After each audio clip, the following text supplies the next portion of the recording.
Dalam hadis riwayat Imam Bukhari disebutkan, la yu'minu ahadukum hatta akuna ahabbu ilaihi min waladihi wa walidihi wan nasi ajma'in. Tidak disebut beriman seseorang sehingga aku lebih ia cintai daripada anak-anaknya, daripada orang tuanya, dan daripada manusia seluruhnya. Berarti cinta kepada Nabi itu merupakan kewajiban dan bagian manifestasi dari iman. Orang yang tidak mencintai Nabi, terlebih lagi membenci Nabi, berarti dia tidak termasuk orang yang beriman. Begitu dalam hadis riwayat Bukhari tadi. Maka dari itu seseorang akan mencintai sesuatu setelah dia mengetahui kehebatan, keutamaan, keagungan. Sehingga ada istilah la mahabbah bila ma'rifah. Tidak akan timbul rasa cinta kalau dia tidak mengetahui. Maka kajian-kajian sunnah Rasul, sirah Rasul, sejarah Rasul itu perlu kita bahas agar muncul rasa penghormatan, pengagungan, dan rasa cinta. Kalau dia tidak pernah mendengar, tidak pernah membaca tentang Rasulullah SAW, maka tidak mungkin dia mencintai. Apalagi dia tidak melihat, tidak bertemu dengan Nabi. Maka hari ini kita harus banyak mendengar, membaca sejarah, kisah, keutamaan beliau agar muncul rasa cinta dalam hati kita. Maka dari itu seorang sahabat dalam riwayat Imam Bukhari dari Anas bin Malik, ketika Nabi khutbah, sahabat tadi bertanya, "Ya Rasulullah, matas sa'ah?" Ya Rasul, kapan kiamat? Sampai 3 kali sahabat tadi bertanya, matas sa'ah, kapan kiamat? Matas sa'ah, kapan kiamat? Orang tadi bertanya kepada Rasul tentang kiamat. Maka Rasul balik bertanya, ma'adataha, ma'adataha. Wahai yang bertanya tentang kapan kiamat, memang engkau sudah punya bekal apa? Sudah persiapan apa? Kan jarang-jarang orang nanya kiamat, Pak. Jadi kesannya si orang tadi ingin cepat-cepat kiamat, ingin cepat-cepat akhirat. Mungkin dia sudah banyak mendengar tentang keindahan, kenikmatan akhirat, sehingga ingin segera ke akhirat. Sepanjang saya bertanya, sepanjang saya ngaji, jarang, hampir tidak ada yang bertanya, Ustaz, hayong engal-engal kiamat, irha kiamat, tak acan lah. Malah kalau bisa ditunda dulu kiamat, tak acan lunas. Jadi dia bertanya kapan kiamat? Mata sah. Kata Rasul, apa bekalmu, persiapanmu sehingga engkau bertanya tentang kiamat? Kata sahabat tadi, tidak ya Rasulullah. Bal walakin uhibbullah wa rasulah. Tapi aku mencintai Allah dan Rasulnya. Jadi dia tidak berasa banyak bekal, tapi dia punya keyakinan, aku mencintai Allah dan Rasulnya. Dengan itu dia rindu akan kiamat.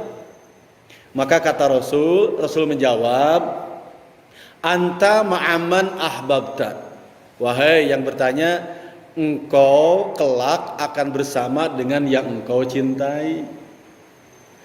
Jadi ketika dia menjawab, aku mencintai Allah dan Rasul, engkau kelak akan bersama dengan yang engkau cintai. Kalau engkau cinta kepada Nabi, engkau akan bersama Nabi.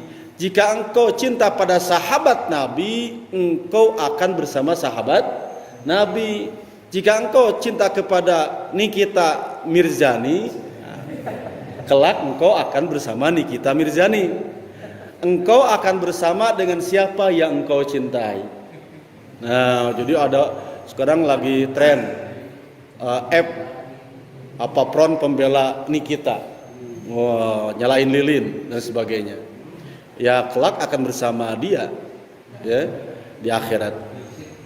Nah, kemudian Anas bin Malik berkata, kata beliau, tidak ada satu ungkapan, satu perkataan, satu hadis Nabi yang paling membahagiakan aku, yang paling menenangkan aku dan memberikan motivasi kepadaku.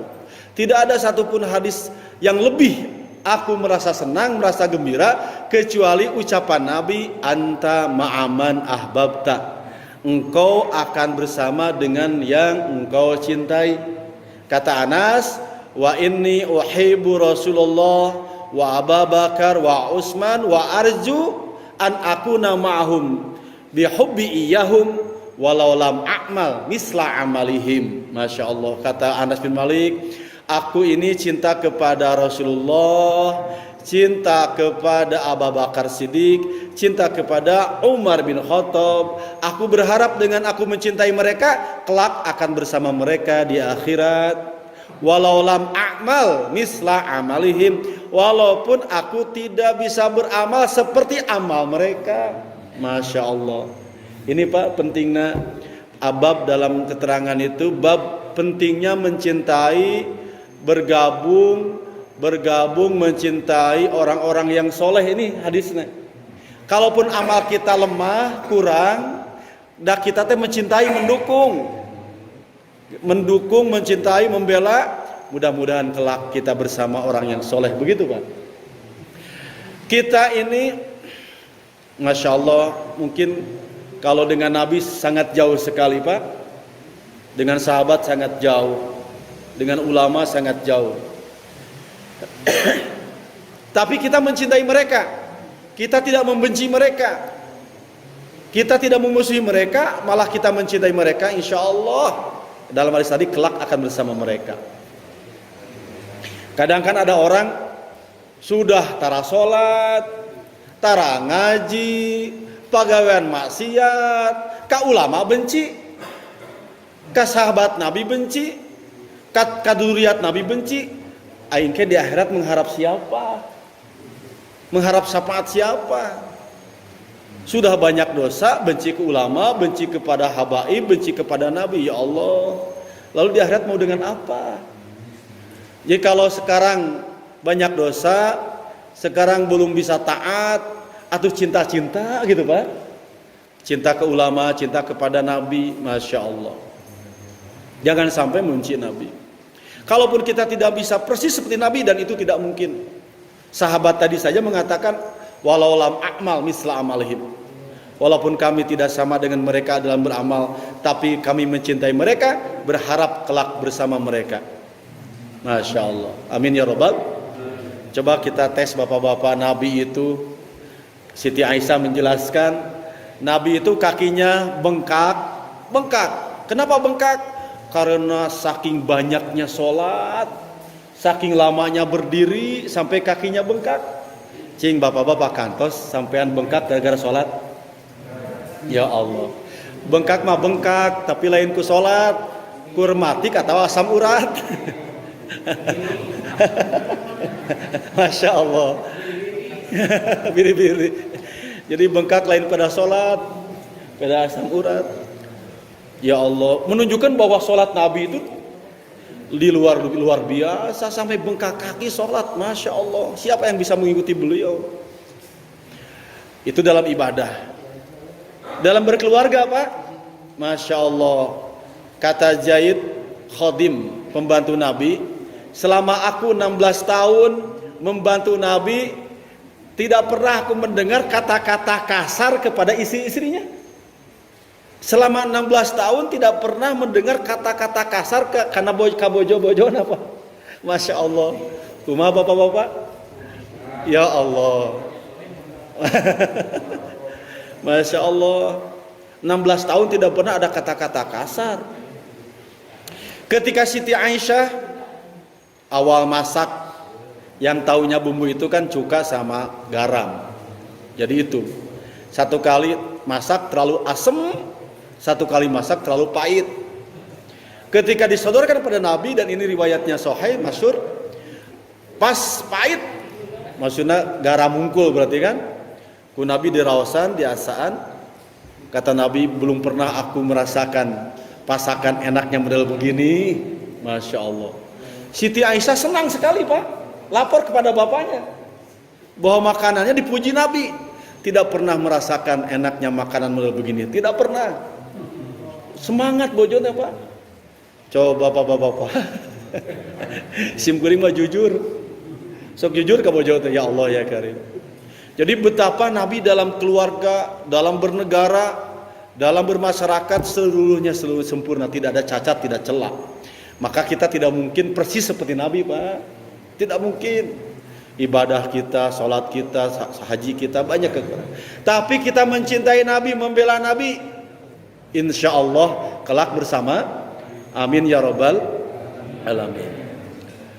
Satu ketika dalam riwayat lain, dalam kitab Tafsir Al-Munir, Asbabun Nuzul, surah An-Nisa ayat 69, ada sahabat namanya Saubah. Saubah ini sering melihat Rasul, bertemu dengan Rasul, hanya sekadar bertemu saja, kemudian balik ke rumah. Kata beliau, kata sahabat Saubah, ya Rasulullah, kalau saja sehari aku tidak bertemu dengan engkau, lalu aku pulang ke rumah, maka aku di rumah gelisah, tidak tenang, kecuali bertemu dulu dengan engkau, baru aku bisa tenang. Jadi sahabat itu memang mencintainya itu tidak mau berpisah dengan Nabi, itu luar biasa. Sampai melihat Nabi saja merasa tenang. Masya Allah. Aku tidak bisa tenang. Kenapa tidak bisa tenang? Di dunia mungkin aku bisa bertemu dengan engkau, tapi aku khawatir kelak di akhirat tidak berjumpa dengan engkau. Kalaupun aku ke surga, engkau derajatnya para nabi, dan para nabi itu derajatnya tinggi. Aku yakin tidak bisa bertemu dengan engkau, apalagi kalau aku ke neraka. Begitu kata Saubah. Saubah itu merasa gelisah. Yang dia khawatirkan itu tidak bisa bertemu dengan Nabi kelak di akhirat. Masya Allah. Maka dijawab oleh Nabi melalui Al-Quran, surah An-Nisa ayat 69. Ini menjadi asbabun nuzul turunnya ayat An-Nisa ayat 69. Apa dalam An-Nisa tadi? A'udzu billahi minasyaitonir rajim. Wa may yuti'illaha war rasula faulaika ma'alladzina an'amallahu 'alaihim minan nabiyyina was-siddiqina wasyuhada'i was-solihin wa hasuna ulaika rafiqa. Turunlah ayat An-Nisa ayat 69. Allah berfirman, wa may yuti'illaha war rasula, siapa yang taat kepada Allah dan Rasul, faulaika ma'alladzina an'amallahu 'alaihim, maka mereka akan bersama dengan orang-orang yang telah Allah berikan nikmat, minan nabiyyin, satu golongan para nabi. Berarti kita akan bersama Nabi, bukan saja Nabi Muhammad, minan nabiyyin. Kita akan bertemu dengan Nabi Adam, dengan Nabi Musa, Nabi Isa, minan nabiyyin. Para nabi kita akan bertemu. Walaupun dalam tafsirnya derajatnya berbeda-beda, tapi kita bisa bertemu. Was-siddiqin, siapa siddiqin? Dalam tafsir Al-Munir adalah orang yang pertama beriman kepada Nabi, yaitu para sahabat. Mereka lah orang yang paling benar akidahnya, paling benar amalnya, karena mereka pertama beriman kepada Nabi, bergaul dengan Nabi, membela Nabi langsung secara fisik. Maka mereka golongan para siddiqin. Bahkan Abu Bakar dikenal dengan Abu Bakar Siddiq. Masya Allah. Dengan siapa lagi? Wasyuhada, dengan orang-orang yang mati syahid, yang pernah saya bahas bulan kemarin. Syahid itu dibagi 3 kan. Ya, ini syahid yang mati di medan perang, di mana mereka punya kedudukan khusus. Saya pernah sampaikan, ke surganya tidak dihisab, bisa mengajak 70 keluarganya, disyafaati oleh dia. Kemudian ketika wafat tidak merasakan apapun kecuali seperti digigit nyamuk, walaupun dia remuk, walaupun dia hancur. Dijemput oleh 75 widadari, kan begitu dalam hadis-hadis yang kemudian saya jelaskan. Mereka punya kedudukan tinggi, tapi kita kelak akan bernama para syuhada. Was-solihin, begitupun orang-orang soleh. Siapa orang soleh? Orang yang amal kebaikannya golabat, melampaui, mengalahkan keburukannya. Mas soleh itu bisa ulama, bisa bapak-bapak, bisa siapapun, selama amal kebaikannya jauh lebih banyak daripada keburukannya.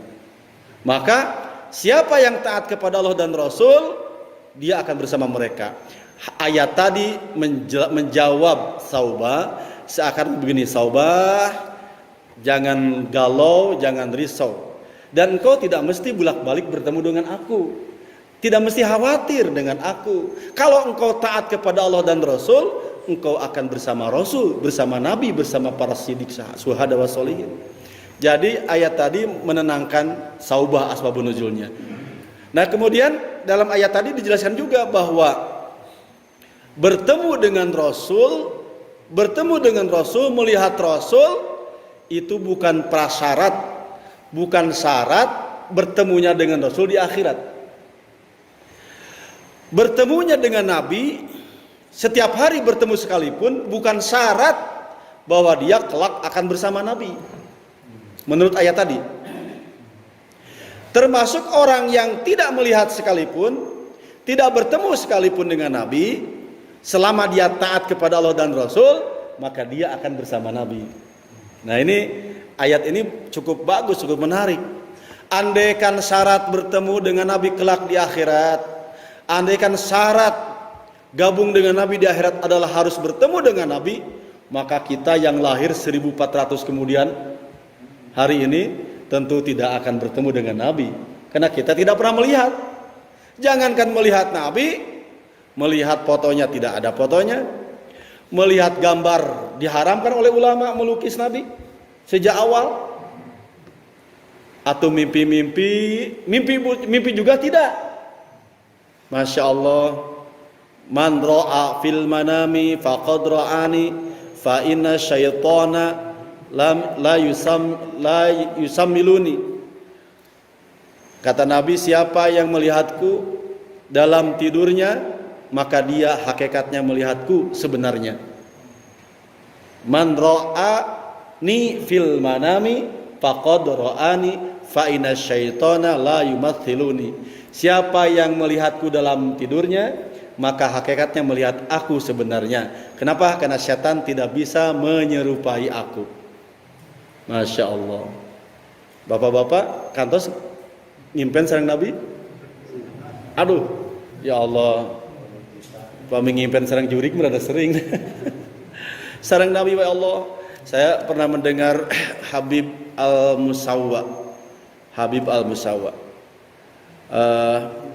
Beliau cerita tentang gurunya, kalau tidak salah saya Habib Al-Maliki kalau tidak salah ya. Beliau cerita tentang gurunya bahwa gurunya itu hampir tiap malam bertemu dengan Nabi dalam mimpinya.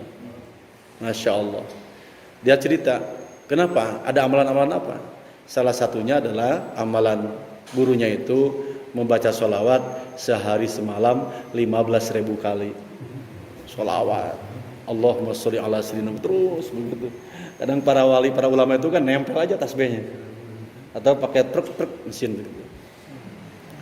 Ya Allah ya Rahman ya Rahim. Maka di situ kita memperbanyak sholawat gitu.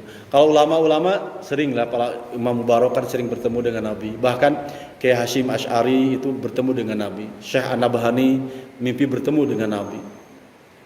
Nah, itu kalangan ulama itu dimudahkan oleh Allah Subhanahu wa taala. Tapi siapapun, kalau hadis tadi kan man, berarti siapapun. Kalau kita soleh, mencintai Nabi, sering sholawat kepada Nabi, ingin meniru Nabi, cinta kepada Nabi, bisa jadi bertemu dengan Nabi. Insyaallah. Amin ya rabbal alamin. Maka orang yang bertemu dengan Nabi tidak menjamin atau bukan syarat kelak bersama Nabi. Kalau syarat, maka kita tidak termasuk orang yang akan bertemu, karena kita tidak pernah bertemu, berjumpa dengan Nabi.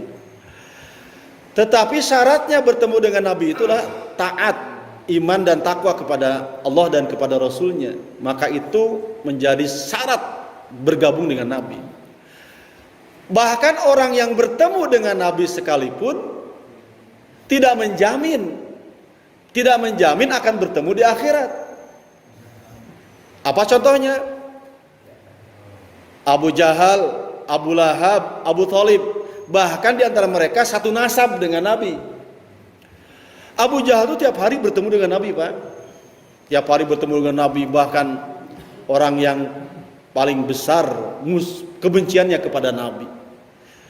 Abu Jahal bertemu dengan Nabi, tapi Abu Jahal tidak beriman kepada Nabi, tidak taat kepada Nabi, bahkan membenci Nabi. Abu Jahal lah yang menjadi eksekutor, pemutus bahwa menjelang Nabi hijrah, setelah Abu Thalib wafat, Khadijah wafat, Nabi diteror, kemudian Abu Jahal memutuskan bahwa Nabi harus dihabisi. Diketuk palu oleh Abu Jahal. Abu Jahal lah yang menawarkan kepada 100 preman yang mengejar Nabi sampai Gua Thur. Nabi bersembunyi di situ. Abu Jahal lah yang memerintahkan siapa yang bisa membunuh Nabi, membawa jasadnya, dia akan diberi 100 ekor unta. Abu Jahal, Pak. Maka Abu Jahal bertemu dengan Nabi hampir tiap hari. Di akhirat tidak akan pernah bertemu sama sekali dengan Nabi. Karena Abu Jahal langsung diturunkan SK dalam surah Al-Alaq, disetujukan kepada Abu Jahal. Ara'aital ladzi yanha 'abdan idza shalla. Itu ara'aital ladzi yanha dalam tafsirnya itu, tidaklah kamu perhatikan ada seorang yang menghalang-halangi hambanya ketika sholat. Itu Abu Jahal. Ayat itu kepada Abu Jahal. Jadi Abu Jahal itu dalam surah Al-Alaq itu dijamin masuk neraka, di SK-an langsung. Masya Allah. La haula wala quwwata. Abu Jahal melihat Nabi tapi tidak iman kepada Nabi, tidak taat kepada Nabi. Begitupun Abu Lahab melihat Nabi, bahkan ketika Nabi lahir dialah tanda kutip mengakikahkan Nabi. Jadi dia itu cerita ketika dia ketika dia dagang mendengar Siti Aminah melahirkan Nabi. Abdullah telah melahirkan, Siti Aminah telah melahirkan Nabi laki-laki. Itu Abu Lahab langsung pulang, Pak. Dan dia telah nadar kalau lahir laki-laki dari Aminah kan masih paman, masih saudara. Maka dia akan menyembelih seekor unta. Langsung, Pak, akikah. Jadi Abu Lahab inilah yang paling senang lahirnya Nabi. Tapi apa yang terjadi ketika Kanjengan usia 40 tahun lalu diperintahkan untuk dakwah terang-terangan. Kum fa'angdir, berdirilah lalu berdakwahlah terang-terangan. Maka Nabi mengumpulkan orang-orang Mekah di Bukit Sofa. Naik Nabi ke Bukit Sofa, dipanggil orang-orang Mekah, langsung Nabi di situ pidato, tabligh. Masya Allah, tabligh akbar langsung sendirian. Wahai ya masyarakat Quraisy, wahai orang Quraisy, di belakang kalian nanti dunia ini akan hancur. Nanti ada dua kehidupan, satu neraka, satu surga, dua neraka. Siapa yang beriman kepadaku bahwa aku ini adalah seorang nabi, seorang rasul, aku membawa Al-Quran, maka kalian akan masuk surga. Tapi kalau kalian tidak percaya kepadaku, seorang rasul, seorang nabi membawa Al-Quran, maka kalian akan masuk neraka. Datang ke Abu Lahab, Pak. Datang Abu Lahab. Halaka Muhammad, halaka Muhammad. Bahasa orang mah bubar. Ini Muhammad ngaco ini. Muhammad sudah ekstrim nih. Bahasanya apalah? Radikal. Muhammad diruksa, bubar. Dibubarkan Pak pengajian. Nabi sedang ngaji, sedang ceramah, dibubarkan oleh Abu Lahab. Jadi kalau ada orang yang suka membubarkan pengajian itu berarti ormas Abu Lahab. Ya kalau Ustaz sedang ceramah, sedang ngaji, lalu dibubarkan, ya memang ini kenapa bisa begitu? Ternyata ada sejarahnya. Abu Lahab, halaka Muhammad, Muhammad cilaka, Muhammad bahaya, bubar, dibubarkan oleh Abu Lahab. Maka sejak itu Nabi lapor kepada Allah, turunlah SK untuk Abu Lahab. Langsung SK ditunjuk namanya. Tabbat yada Abi Lahab. Tabbat yada Abi Lahabi wa tab ma aghna anhu maluhu wa ma kasab sayasla naron zata lahabi wa mraatu. Celaka, hancur, binasalah tangan kekuasaan Abu Lahab, hartanya, perniagaannya tidak berfungsi apapun, tidak bermana apapun, hancur semua. Dan Abu Lahab sayasla akan dilemparkan pada neraka yang meluap-luap. Wa mraatuhu, dan ibunya dan bojonya. Langsung di SK-an, Pak. Ya Allah ya Karim, Al-Quran langsung memberikan surat keputusan bahwa Abu Lahab itu adalah penghuni neraka. Ya Allah ya Karim, bagaimana dia tidak bergetar, tidak akan bisa apapun, karena sampai kiamat dia sudah dicap ahli neraka. Karena hari ayat nama nu mabok anu judi anu tara salat teu dieskan langsung teu langsung disebut ke neraka enggak. Tapi Abu Lahab langsung dieskan. Maka Abu Lahab dia mencintai Nabi tapi dia tidak beriman pada Nabi, tidak taat kepada Nabi, dan dia memusuhi Nabi dalam usia ketika mendapat wahyu. Maka Abu Lahab kelak di akhirat tidak akan lagi bertemu dengan Nabi. Masya Allah, la haula wala quwwata. Abu Thalib ini kan abu-abu semua, Pak. Abu Jahal, Abu Lahab, Abu Thalib. Jadi ini tokoh sentral dalam perjuangan Nabi. Abu Thalib itu paman Nabi, persis paman teges lah bahasa Sunda. Mamang teges. Berarti Abu Thalib itu adalah kakaknya Abdullah, berarti uwa, bukan paman, uwa, Pak. Ya, jadi Abu Thalib itu kan Abdullah itu kan bungsu, Pak. Bungsu gaduraka, Abu Thalib berarti Nabi baris naon, Pak? Baris uwa. Nanti kan Abu Thalib punya anak namanya Ali, Ali bin Abu Thalib. Nah, Ali ditikahkan ke putra Nabi Siti Fatimah. Berarti kan Nabi teh punya mantu Kapi Raka, Kakamisan. Kakamisannya nya kan Nabi putra Abdullah, Ali putra Abdul Muthalib. Ali ditikahkan ke putra Nabi. Gitu. Di keluarga ya. Nah, para baromakumullah, Abu Thalib apa, Pak? Abu Thalib itu Masya Allah bukan saja mencintai secara lisan, tetapi secara fisik bahkan melindungi Nabi. Ketika usia 10 tahun Abdul Muthalib kakek Nabi wafat. Lebih dahulu ibunya Siti Aminah wafat. Maka usia 10 tahun Nabi diambil alih pengurusannya oleh Abu Thalib, uaknya.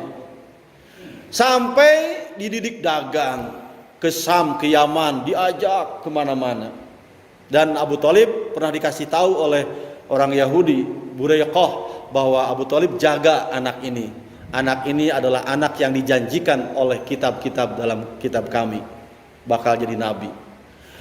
Abu Thalib tahu, kemudian sampai dewasa usia 25 tahun pun oleh Abu Thalib ditikahkan dengan Siti Khadijah. Jasanya banyak. Sampai ketika usia 40 tahun Nabi menjadi Nabi, Nabi Muhammad menjadi Rasul, menjadi Nabi, Abu Thalib ada di belakang Nabi. Seakan-akan Abu Thalib berkata, Muhammad, silahkan sampaikan apa yang kau yakini, apa yang kau terima. Aku akan melindungimu. Silahkan sampaikan. Tapi uwa mah mau ngiringan. Uwa mau ikut-ikutan. Nah, jadi silahkan sampaikan. Uwa akan melindungimu, tapi Uwa tidak akan mengikuti agamamu. Aduh, sedikit. Tidak akan mengikuti agamamu. Silahkan, kalau mau sebarkan silahkan. Akan Uwa lindungi. Maka Abu Thalib melindungi Nabi. Abu Jahal dan lain-lain tidak berani melecehkan Nabi, apalagi mengganggu fisik Nabi, karena masih ada Abu Thalib, Pak. Karena ada di belakang Abu Thalib itu kan tokoh Bani Hashim. Jadi Bani Hashim itu terhormat. Nah, tokohnya masih ada. Orang Mekah menghormati Bani Hashim. Berarti Abu Thalib melindungi Nabi secara fisik, bahkan dakwah juga dipersilahkan. Tapi apa yang terjadi ketika menjelang ajal tiba? Ajal menjelang tiba, sakaratul maut, Nabi datang kepada Abu Thalib. Begitupun Abu Jahal, temannya datang. Lalu Nabi menalkinkan. Kata Nabi, ya ammi kul kalimatan tunjika min adzabin nar, la ilaha illallah. Wahai pamanku, ucapkan satu kata, satu kalimat. Jika engkau mengucapkannya, engkau selamat dari api neraka. La ilaha illallah. Hanya sedikit, Pak. Ya Allah ya Karim. Abu Thalib melihat Abu Jahal. Abu Jahal datang lagi. Nalkinan sama dia Abu Jahal. Wahai Abu Thalib, kan kita tokoh di sini. Jangan sampai engkau berpikir lain. Kita udah sepakat, kita memegang teguh ajaran nenek moyang kita. Tuhan kita Lata, Uzza, Manat, Hubal. Jangan sampai kau berpaling. kata Abu Jahal. Jadi Abu Jahal kan nalkinan. Jadi nalkin itu kan menguatkan. Kalau dalam hadis Nabi kan ketika menjelang ajal ada setan datang, makanya disunahkan ditalkinan. Gitu. Lalu si Abu Thalib melihat Nabi lagi. Nabi berkata lagi, kul kalimatan, ucapkan satu kalimat la ilaha illallah. Masih diam Pak. Lihat kepada Abu Thalib. Kata kepada Abu Jahal, hati-hati ya Abu Thalib, jangan ikuti Muhammad. Sampai 3 kali Nabi mengucapkan la ilaha illallah. Abu Thalib lihat ke Abu Jahal. Pas melihat ke Abu Jahal, Abu Thalib menghempaskan napasnya tanpa mengucapkan kalimat tauhid. Maka Abu Thalib tidak beriman dan tidak akan bertemu dengan Nabi di akhirat. Nabi nangis ingin memohonkan ampun kepada Allah, tapi Allah berkata, innaka la tahdi man ahbabta walakin Allah yahdi may yasha. Masalah hidayah bukan urusanmu, tidak bisa karena engkau saudara, itu biar aku yang ngurus. Jadi Nabi berlepas tangan, padahal itu adalah bapaknya, pamannya. Ya Allah ya Karim. Maka kan dalam bab perdebatan ulama, bapak Nabi kan Abdullah, wafat sebelum Nabi lahir. Aminah wafat sebelum Nabi kecil. Kakeknya Abdul Muthalib wafat ketika Nabi belum jadi Nabi, usia 10 tahun. Maka ada pertanyaan, apakah ayahnya Nabi Abdullah itu masuk surga atau masuk neraka? Ada perdebatan tuh. Nah, yang kuat Ahlu Sunnah mengatakan ketika yang wafat sebelum Nabi diangkat jadi Nabi itu namanya Ahlul Fitrah, orang yang dimaafkan oleh Allah Subhanahu Wa Taala karena belum ada Nabi. Adapun hadis mengatakan bahwa sahabat ditanya, apakah bapakku ke surga? Tidak, bapakmu ke neraka. Begitu bapakku. Bapakku di situ adalah kepada pamannya. Jadi orang Arab kalau menyebut paman juga bapak. Begitu dalam Ahlus Sunnah pemahamannya. Karena Nabi itu turunannya mulia, Siti Aminah mulia. Sangat menyakitkan kalau Siti Aminah disebut ahli neraka. Itu ibu Nabi asli. Itu dalam bab akidah Ahlus Sunnah wal Jamaah. Nah, warahmatullahi wabarakatuh.